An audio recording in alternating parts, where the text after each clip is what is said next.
A Stuart Victoria in steam in the workshop, a modification to my Stuart Victoria steam plant followed by steaming on the bench. So what's wrong with it and why does it need modification? The baseboard is a bit crappy and it's too big. Both the engine and the boiler are mounted on their own steel plates, which are quite thick, and each of these steel plates are securely screwed to some wooden battens. What spoils it for me though is not just the physical size of the wooden board. I don't like the sticky back plastic Fablon type stuff. I carefully upended the entire steam plant and I'm trying to undo the screws, and they weren't the usual posi drive head screws. So I fitted one of these into my Bosch electric drill on screwdriver setting, and in no time at all I removed the piece of MDF from underneath the steam plant. Just look how substantial the mounting is for the engine and the boiler. The two copper pipes are to drain any water that collects on the inside of the engine's bed plate, or at least that's what I assume that they do. Here is a shot of the engine now sat on the bench, and the much smaller footprint means I can take it into the house and put it somewhere. This I could not do before with the massive board underneath it. I've turned the steam plant round because I want to repair some of the woodwork. Whoever screwed the MDF in place made a bit of a mess of it. The screws were far too close to the edge and the wood had split. So to fix this I'm using my Proxxon angle grinder to gouge out a deep depression in the wood in the area of the split. First at one side, shortly followed by doing exactly the same on the split at the other side. As far as workshop tools go, this very small Proxxon angle grinder is the most versatile tool I think that I have. The next part of the job is just to use some Catalloy paste, car body filler, to level off the depressions that are gouged out of the wood using the angle grinder. Here is a shot of the car body filler setting. Once it's set, I'm going to sand it down and repaint the base. Well, the back part of the base, it looks very much like Great Northern Railway's chocolate brown paint to me. As it's the same as I'm using on my Sterling single, I have a good quantity of that. I'll leave that simple job for another time. What I want to do today is have a steam up. But the weather has been very wet lately, so I'm not going to do it outside in the garden, I will do it in the workshop. I've lit the burner, but I haven't turned it up to full pressure. It's not good to force a boiler by suddenly introducing a massively powerful heat source into it. Instead, I'm starting off slowly with low pressure, then after a while when the boiler is warm, I'll turn up the gas pressure to get more heat from the burner. And while the boiler's warming up, it's a good time to refill the displacement lubricator, and usually I would open the oil control valve one turn. This particular Stuart Victoria is fitted with cylinder drain cocks. Here they are at the front of the engine. Now is the time to turn up the gas pressure. I've also moved the ceramic gas burner closer to the flue tube. Eventually the boiler does start to produce some steam, and as soon as I detect this, I move the engine back and forth to expel any condensed steam from the cylinders. And while everything is still warming up, I'm going around oiling every moving part of the engine, not forgetting the pump. I'm just using a general lubricating oil that I buy from a company called halletoil.co.uk. But I have to admit I've also added some rapeseed oil to it, which is a very good anti-friction lubricating oil additive. With next to nothing showing on the pressure gauge, as soon as I open the valve and move the flywheel, this excellent engine immediately bursts into life. Once the mixture of oil and water coming from the drain cocks diminishes, I close them. Most of my steam engines run very quietly. This one doesn't, it makes a slight noise and it bugs me a bit. The valve timing needs slight adjustment. I set this boiler to blow off at 80 pounds per square inch, and as you can see at the moment it is at 80 pounds per square inch, and that's why the safety valve is popping. This Stuart Victoria really does run on next to nothing in terms of steam, and at this pressure when I open the steam valve slightly it nearly takes off. You will notice after this very high speed burst that the engine starts to make more noise when it runs slowly, and that's usually because the lubricating oil has been flung off, so it needs oiling again. This engine does actually have a working governor, but I've set it so that the governor does not shut the steam off to the regulator, because sometimes I do like to have a bit of a play and run them fast.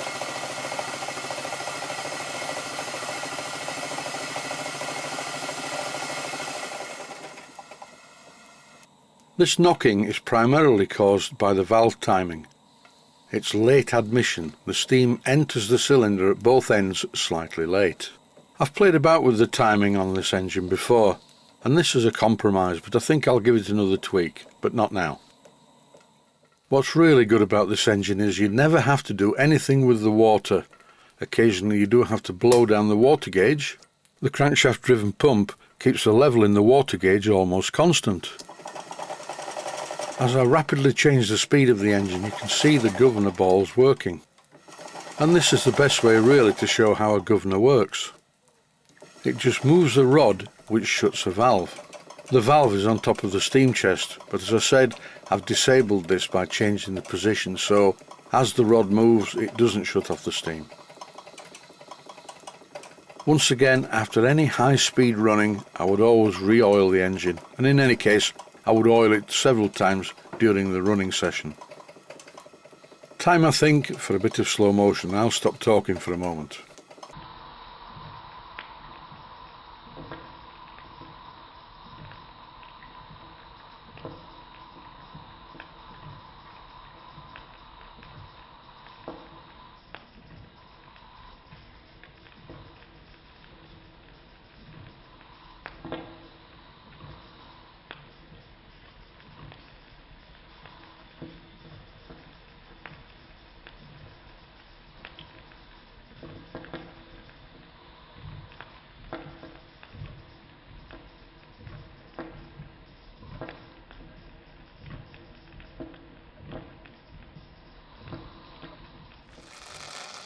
This steam plant has an exhaust condenser, and periodically I have to drain this, which is what I'm doing at the moment.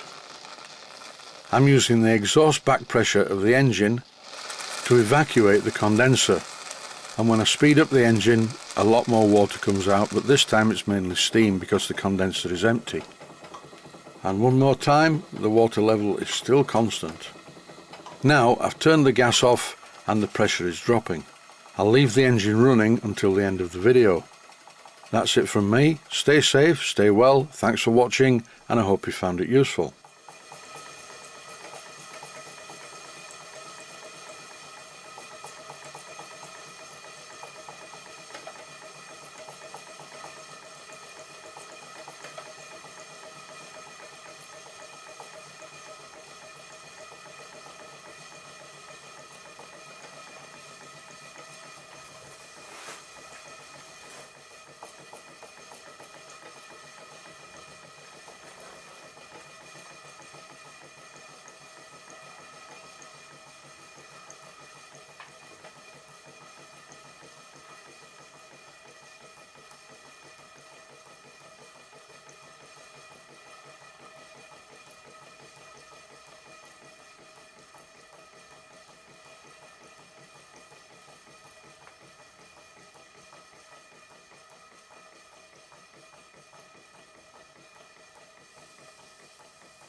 Please take the time to visit my main Steam Models website and click on the section of the website that says Video Playlists, and by doing that you can find other videos that you may like to watch.